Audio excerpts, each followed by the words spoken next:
I'm a local truck driver, and I live in Kansas.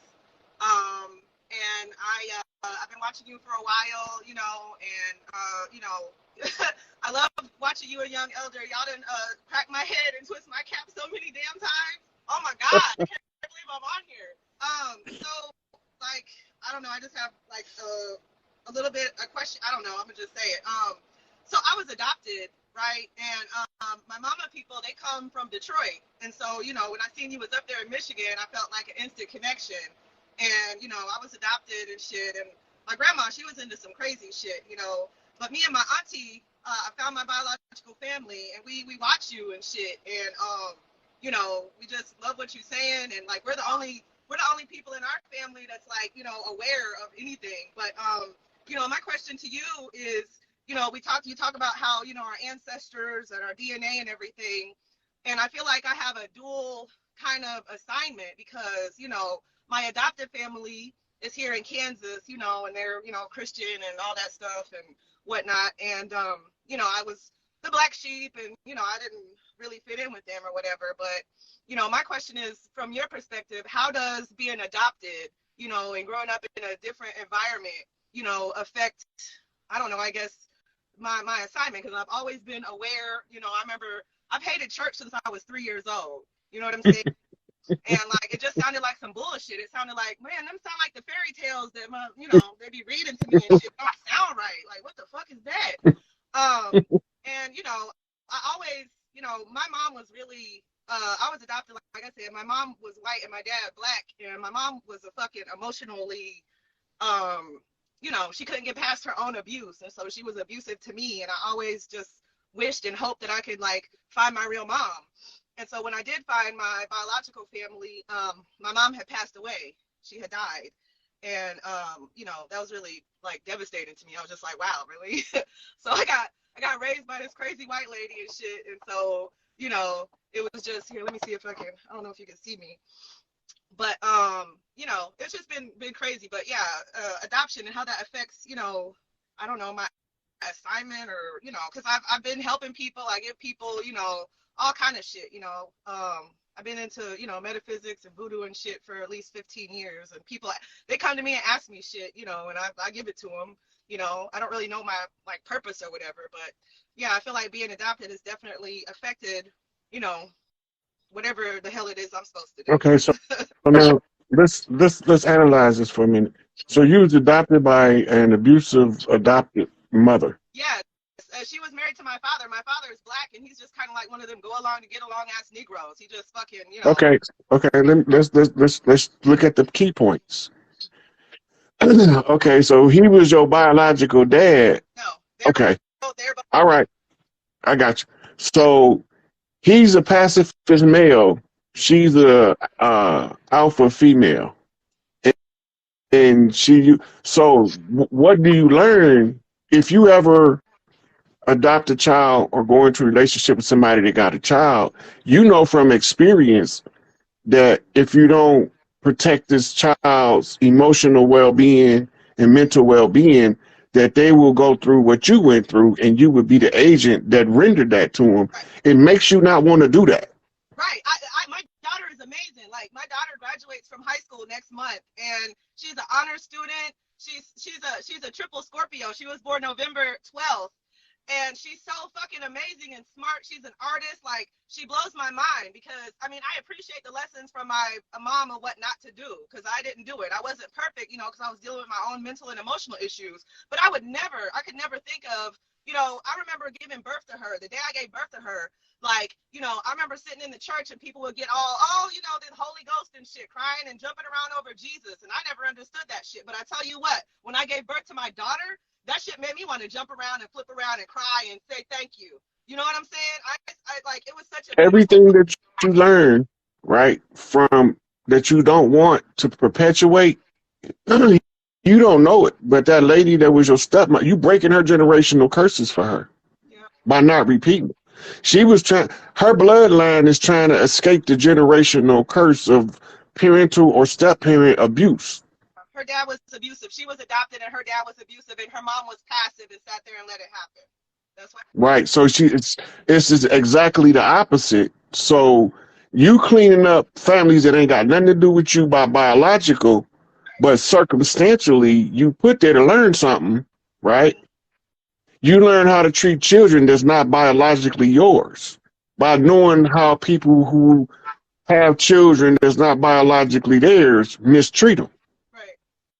So you being conditioned as one day a grand matriarch to be able to counsel women going into relationships where children already exist.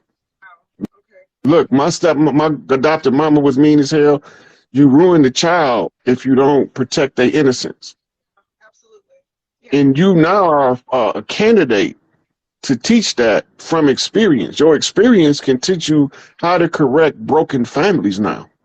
Wow. So your mission is that as a priestess, you use it as a training program on how to teach people to be better to children that they don't have a biological connection to. Right on. Right on. So my mother, my biological mother, after I found my biological family, I found that my grandmother was also a terrible mother to her. And so it's just like, all this abuse of daughters, biological and adopted, because my grandmother was the biological mother of my biological mother. And Now she was look at what happened. to her. And Your she tried mother don't listen. Your mama don't want to perpetuate the generational curse of an abusive parent.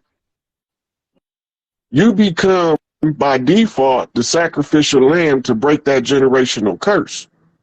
wow, I felt that. So she either had to surrender you up, Wow. or she might not be having the emotional equipment to not be abusive.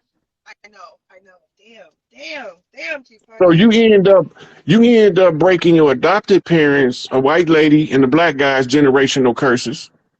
You end up breaking your grandmama and your mama's generational curses in a direct line, all by being sacrificed as an adopted child. Wow. So you be breaking generational curses to people that ain't even from your clan, but you still doing it out of the goodness of who you are. That's your book of life. You picked that because you wanted those curses broke all over the land. Oh my God. Yeah. I have thought of some of the stuff that you're saying, and I'm just so grateful for the confirmation and everything that you do, Uncle Rod. God dang. Wow. You're great, and I just appreciate you from the bottom of my heart. And like I said, my mama's people come from the D, and I've always had a connection with that energy up there. When I seen you, I was just like, damn. And so my biological father is from Tallahassee, Florida.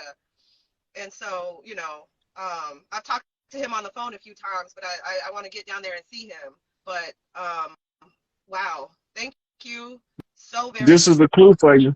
In your family line, when you meet your dad, in Florida is the finish line. That's your life destination. So it's going to be on your terms when you make that trip. But just let you know, all of those curses broke when you make connection with your father. You break all those curses that you were sacrificing yourself to break.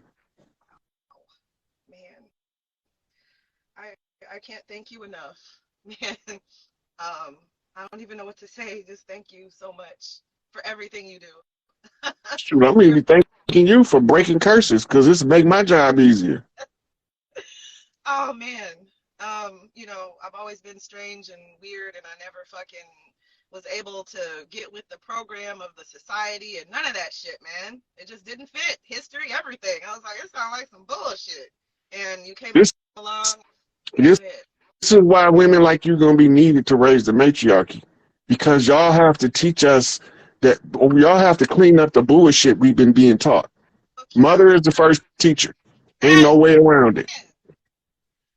My daughter is so amazing because of the lessons that and it was inadvertent. I didn't really know what was going on. I just knew that I couldn't do that to my child. And she's so amazing. Like when I go to parent teacher conferences, they're like, oh man, your daughter's great. And like, you know what I'm saying? And I just wanted to give her what I didn't get. You know what I'm saying? And she And she is fucking becomes the manifestation of the broken generational curses from all sides. She is. Man, she's so fucking amazing, man. Oh my God. I look at her and I'm just amazed. Thank you so much, man. Um, I don't even know what to say other than I can't believe I got out here with you, and I appreciate everything. Thank you for your confirmation, for your teaching, for your patience with people. You're everything, man. Thank you so much, Uncle Rod. I can hug you right now. You're welcome, sweetie. Keep up the good work doing what you're doing because you're following your path to the letter. You Right done on. broke enough generational curses. Now you got to go see your dad to get it all over with. Right on. Thank you so much, man. Thank you. Have a fucking amazing rest of your day. I can't believe I got on here with you, man. Hell yeah. Peace and love to everybody, man. Like we gonna do this shit, man. And all praises to Rod and Chief I don't want Warhorse protecting no all. praises. I just be grateful and thankful. I don't need no praises. I ain't nobody God. I feel you. I feel you. Protect Rod and Chief Warhorse at all costs, for real. Absolutely. All right, sweetie. I'm gonna take one more caller before I wrap it up. Right on. Peace and love, everybody. Peace and love. All right, peace. That was a beautiful sister. She went through a lot, and she was able to use it to her daughter's greatest advantage.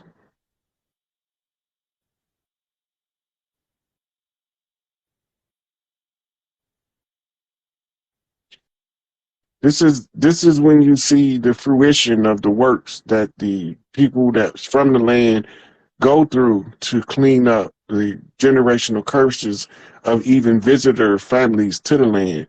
We don't want that negative energy over here. And some of us suffer just so we can be able to get rid of the negative energy. That's why mama say sometimes the good got to suffer with the bad. It ain't that the good was doing anything wrong, but the good have to fix the problem because the bad just gonna keep corrupting the system. And this is why only way that we gonna get up from under the condition is by each one teach one. And that was a perfect example. Okay, so he didn't come in.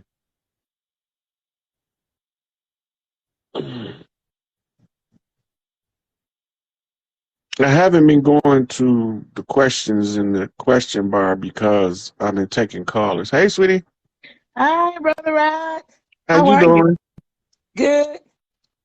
So I have a question, like what type of energy are we in? Because I've been so emotional. And usually I'm just a person that vibrates high and, you know, I feel everybody's pain. Like an empath, I could just take on everybody's energy, feel everybody's pain, want to help everybody. But lately it's like I've just been an emotional wreck. And my dreams are becoming more and more Vivid. overwhelming.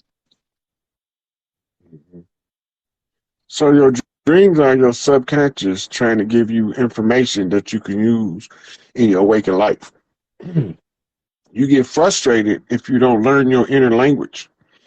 In your dreams, you get weirder, stranger. Sometimes they become terrifying in order to make you pay attention and have a memory to try to find out what the dream world is telling you about the physical world, Mm-hmm. right? The dream world is aiding you in your path, and your subconscious know the language, but your conscious mind don't know the language. Some Mm-hmm. of us have our own way of communicating with ourselves that nobody can tell us how to do it. So we have to learn our own language, our own inner language.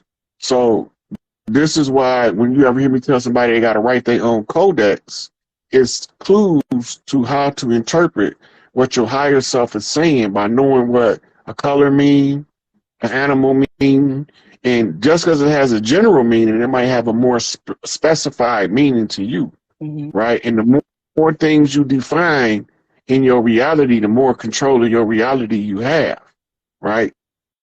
So it goes to, are we on a predestined path or do we got free will? You're on a predestined path until you find your free will.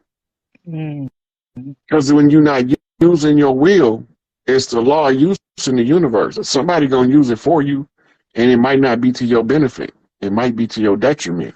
This is why we teach the children to be responsible for the self and to know their space, because you can control yourself best by controlling who comes in your space with the wrong energy. So Right? pretty much taking my power back. Yeah. Your me time, if you don't have me time, every woman's responsibility herself, especially when she start having a husband and children, is take at least an hour a day to at the end of the day to unwind from the day, or else she's gonna get overwhelmed in short order. If you take that me time and daily resets, spiritual baths, you can use it for your listen to your music and dance in the basement, whatever it is that is suitable for you to spend some time loving on yourself. This is going to empower you to be stronger in dealing with others. And they don't want you to know that. That's why I'm telling you. Because I know they don't want you to know. I've been going to the water every day last couple of days. And that's where you can get your spiritual messages the strongest, at the sides of the water. You know, my mama used to tell us we going fishing. She teaches us how to fish. We went fishing damn near every day when we didn't have no money, because that's how we ate. But in retrospect, my mama used to be out there meditating on the water, getting spiritual messages in order to properly guide her children. She learned that from her father. My grandfather was one of the biggest medicine men in the country. People came as far away as Canada and South America to have him mix them healing herbs. That's my mama's daddy. Right? He was a high chief. His territory, they didn't divide his land up now, but we traced it all the way back to his wife. When he passed, got deceived by bankers and they tricked her out of the land. I think they gave her like $15 for like over 100 and something thousand acres. You know, so she really didn't know what they was doing or what she had or what she was giving up, right? But he was protected before that by his organic status to the land. They couldn't take his land. Now you got Macomb, Mississippi built on his land, Tylertown, Magnolia, Sunflower, all that's on my grandfather's land. Right? On my mama's side. Right? It's trickling down to you, his knowledge. And my big mama, her land claim, his land claim is on her land claim. Right? Because she allocates. The women used to allocate who settled what portion of the land and where cities would be developed, or what we call them villages. Where the villages, that's the closest English word to what we call them. And Natchez, Mississippi on my grandfather's land too. But my father came from the other side of Mississippi. He come from he come from Canton, and his tribal land is the Canton area. But Jackson was the capital. His land also lay on top. His ancestral homeland lay on top of my big mama's overland. Like she was like the great landlady of the Louisiana area. And she's related, her tribe and Chief Warhorse tribe is the same tribe. They from the same area, Louisiana. She was the one who baptized me when I was a baby. Now, my mama the one who took the responsibility to teach me to read the codes. Right? And my father, I never knew he was even involved in teaching me codes until he was gone, and I couldn't even say nothing to him about it because I didn't see it like I did with my mama. What was your mom? What's your mom's sign? You talk about her a lot. My mama, Aries. My mama was an Aries, and my father was a Leo. That's why they wrote in the book, "The lamb shall lay down with the lion." That's talking about the Leo and the Aries. I was thinking Aries or Cancer. My mama was an Aries. She was a Spitfire when she was young. Tear this motherfucker up. She would knock a grown-ass man on his ass. I bet she was a beautiful woman, too. Yeah, she was drop dead gorgeous. My father said she was more red than the red-haired left-hand monkey. That actually sounds like something somebody from the South would say. It good my mama said about my daddy. She said he got more nerve than a brass ass monkey. They was flipping me cold. In the folder, there is a picture that says go